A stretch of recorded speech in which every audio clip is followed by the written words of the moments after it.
나를 사랑해야 할까요? 남을 사랑해야 할까요? 안녕하세요. 삶과 신앙의 깊이를 더하는 시간입니다.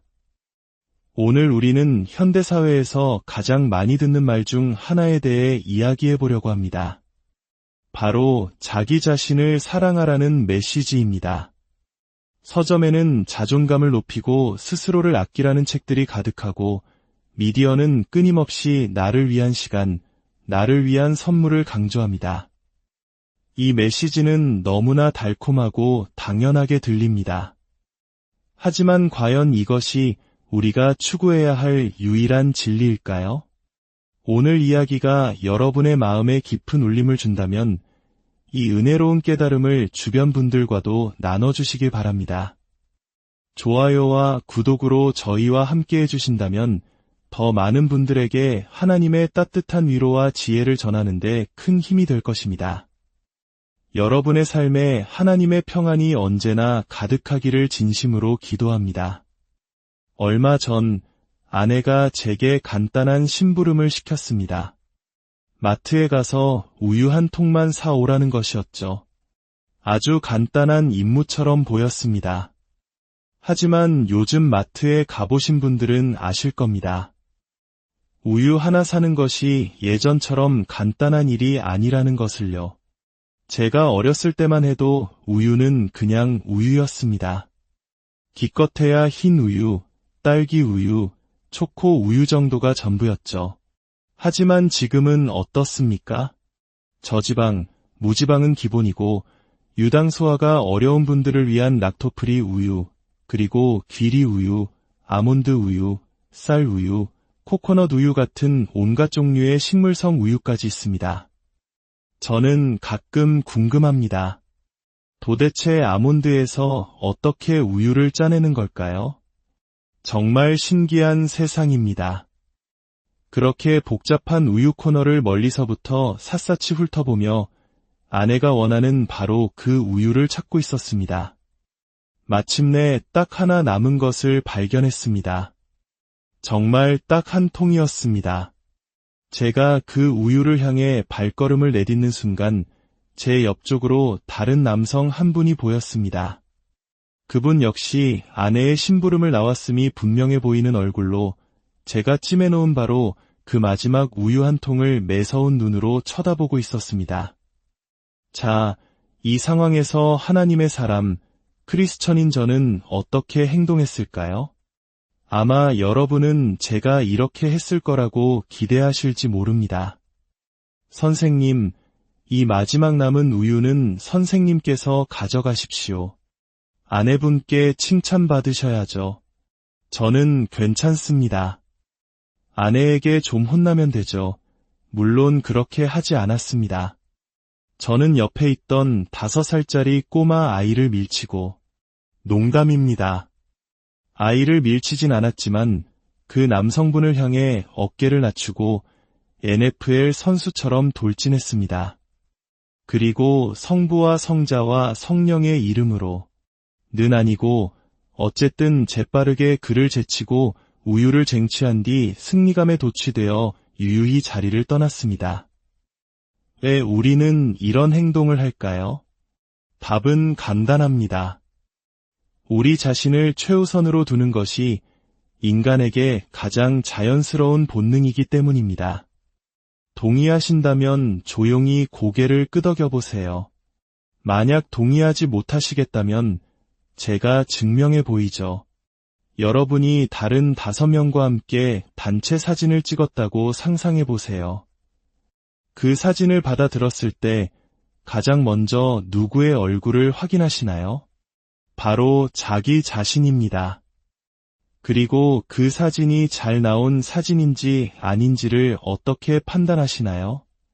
옆 사람은 눈을 감고 있고 다른 사람은 머리카락이 얼굴을 가리고 또 어떤 사람은 딴 데를 보고 있어도 내 얼굴만 잘 나왔다면 그 사진은 어떤 사진입니까? 바로 잘 나온 사진입니다. 왜냐하면 우리에겐 내가 가장 중요하기 때문입니다. 오늘날 세상의 문화는 이러한 우리의 자기중심적인 성향을 끊임없이 부추깁니다. 너에게 가장 좋은 것을 해. 너는 너만의 시간을 누릴 자격이 있어. 너의 필요가 최우선이야. 한국 사회도 마찬가지입니다. 치열한 경쟁 속에서 살아남기 위해 남들보다 나를 먼저 챙겨야 한다는 생각이 당연하게 여겨지기도 합니다. 하지만 하나님의 말씀인 성경은 우리에게 정반대의 이야기를 합니다. 빌립보서 2장 3절과 4절은 이렇게 말합니다. 어떤 일이든지 이기적인 야망이나 헛된 자만심으로 하지 말고 겸손한 마음으로 자기보다 남을 더 낮게 여기십시오. 또한 여러분은 자기 일만 돌보지 말고 다른 사람들의 일도 돌보아 주십시오. 잠시 이 말씀에 머물러 봅시다. 어떤 행동도 이기적인 동기나 헛된 자랑으로 해서는 안 된다고 합니다. 오히려 겸손하게 다른 사람을 나보다 더 가치 있게 여기라고 말합니다. 더 나아가 디모데후서 3장은 마지막 때의 징조에 대해 경고하며 이렇게 말합니다. 마지막 날에 어려운 때가 올 것을 기억하십시오. 사람들은 자기를 사랑하고 돈을 사랑하고 자랑하고 교만하며 하나님을 사랑하기보다 쾌락을 더 사랑할 것입니다. 그들에게는 경건의 모양은 있으나 경건의 능력은 부인할 것입니다. 정말 놀랍지 않습니까? 세상은 자기를 사랑하라고 외치는데 성경은 마지막 때의 가장 위험한 징조 중 하나로 사람들이 자기를 사랑하는 것을 정확히 짚어내고 있습니다. 경건한 척, 신앙이 있는 척하지만 실제 삶에서는 하나님의 능력을 부인하며 자기 자신만을 위해 살아가는 모습. 어쩌면 오늘날 우리 주변에서, 아니 우리 자신의 모습 속에서 발견할 수 있는 모습은 아닐까요? 우리는 어느새 자기 자신에게 집착하는 세대가 되었습니다. 만약 우리가 조심하지 않는다면 이 자기 사랑이라는 세상의 가치관은 우리 교회 문화 속에까지 교묘하게 스며들 수 있습니다. 머리로는 하나님을 사랑하고 이웃을 섬겨야 한다고 알지만 실제 삶에서는 마치 하나님이 나를 섬기기 위해 존재하는 것처럼 행동하는 자기중심적 신앙에 빠질 수 있습니다. 참 이상한 일입니다. 우리는 그 어느 때보다 자기 돌봄에 집착하는 세대입니다. 나를 우선시하고 나만의 시간을 확보하고 나의 정신건강을 지키기 위해 애씁니다. 그런데 왜 우리는 역사상 그 어느 때보다 더 불안하고 더 스트레스받고 더 우울한 세대가 되었을까요? 어쩌면 우리의 문제는 우리가 자신을 충분히 사랑하지 않아서가 아닐지도 모릅니다. 어쩌면 진짜 문제는 우리가 우리 자신을 너무 사랑하기 때문일지도 모릅니다. 어떤 사람이 예수님께 가장 큰 계명이 무엇인지 물었을 때 예수님께서는 마가복음 12장에서 2가지를 말씀하셨습니다. 첫째는 내 마음을 다하고 목숨을 다하고 뜻을 다하고 힘을 다하여 주 너의 하나님을 사랑하라. 이것이 첫 번째입니다. 그리고 두 번째는 이것입니다. 내 이웃을 내 자신과 같이 사랑하라. 이 2가지 계명보다 더 큰 계명은 없다고 하셨습니다. 첫째는 하나님 사랑, 둘째는 이웃 사랑입니다. 바로 여기서 많은 사람들이 오해를 합니다. 내 이웃을 내 자신과 같이 사랑하라는 말씀을 근거로 그러므로 먼저 나 자신을 사랑해야 한다고 결론 내립니다. 나 자신을 사랑하지 않고서는 이웃을 사랑할 수 없으니 나를 사랑하는 것이 모든 것의 출발점이라고 주장합니다. 하지만 이것은 성경의 가르침을 왜곡하는 것입니다. 잘 들어보십시오. 예수님은 우리에게 단 한 번도 너 자신을 사랑하라고 명령하신 적이 없습니다. 왜일까요? 예수님께서는 우리가 이미 우리 자신을 너무나 잘 사랑하고 있다는 것을 너무나 잘 알고 계셨기 때문입니다.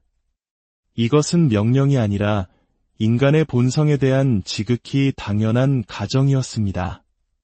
우리는 이미 본능적으로 자신을 아끼고 보호하고 최우선으로 생각합니다. 예수님은 그럴 필요가 없는 명령은 하지 않으셨습니다. 제가 친구와 함께 투자할 집을 보러 다녔던 적이 있습니다.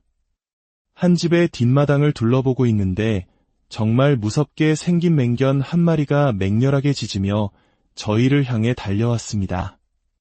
그 순간 제가 이렇게 말했더라면 얼마나 멋있었을까요? 친구야, 나는 너를 사랑한다. 자네는 뒤로 물러서 있게. 내가 저 개와 자네 사이에 서겠네.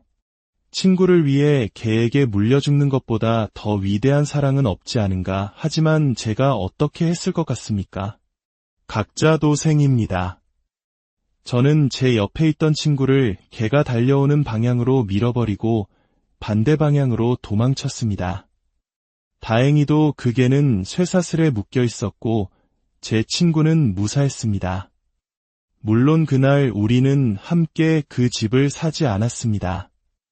예수님께서 내 이웃을 내 자신과 같이 사랑하라고 하셨을 때 그것은 우리가 이미 본능적으로 자신을 챙기고 보호하는 바로 그 마음과 노력만큼 이제는 의지적으로 이웃을 사랑하라는 강력한 명령입니다. 어떤 분들은 이렇게 반문할지도 모릅니다. 저는 제 자신이 싫은데요.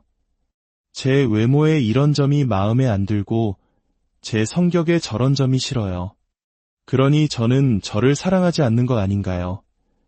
하지만 우리가 우리 자신에 대해 마음에 들어 하지 않는 부분들은 사실 자기 사랑이 부족해서가 아니라 오히려 자기 집착의 결과일 때가 많습니다. 내가 나 자신에게 너무나 집착하기 때문에 나의 사소한 단점들이 그토록 크게 보이고 마음에 들지 않는 것입니다. 예수님의 제자가 되기를 원한다면 우리는 그분의 말씀을 정면으로 마주해야 합니다. 예수님은 누구든지 내 제자가 되려면 자기를 부인하고 자기 십자가를 지고 나를 따라야 한다고 말씀하셨습니다. 오늘날 우리는 이 십자가를 지라는 말씀을 너무나 가볍게 여깁니다. 그저 인생의 작은 어려움이나 견뎌야 할 부담 정도로 생각합니다. 하지만 예수님께서 이 말씀을 하셨을 때 제자들은 아마 숨을 멈췄을 것입니다. 그들에게 십자가를 지라는 말은 결코 비유적인 표현이 아니었기 때문입니다. 당시 십자가는 로마 제국에 저항하는 반역자들에게 내려지는 가장 끔찍하고 잔인하며 모욕적인 사형 방식이었습니다. 십자가를 진다는 것은 길거리에서 사람들의 조롱을 받으며 자신의 처형 도구를 직접 메고 죽음의 장소로 걸어가는 것을 의미했습니다.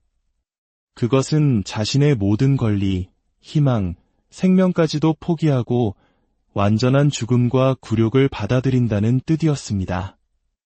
제자들은 불과 몇십 년 전 로마에 대항한 유대인 반란이 실패로 돌아가 수많은 동족들이 십자가에서 처형당했던 끔찍한 역사를 생생하게 기억하고 있었습니다.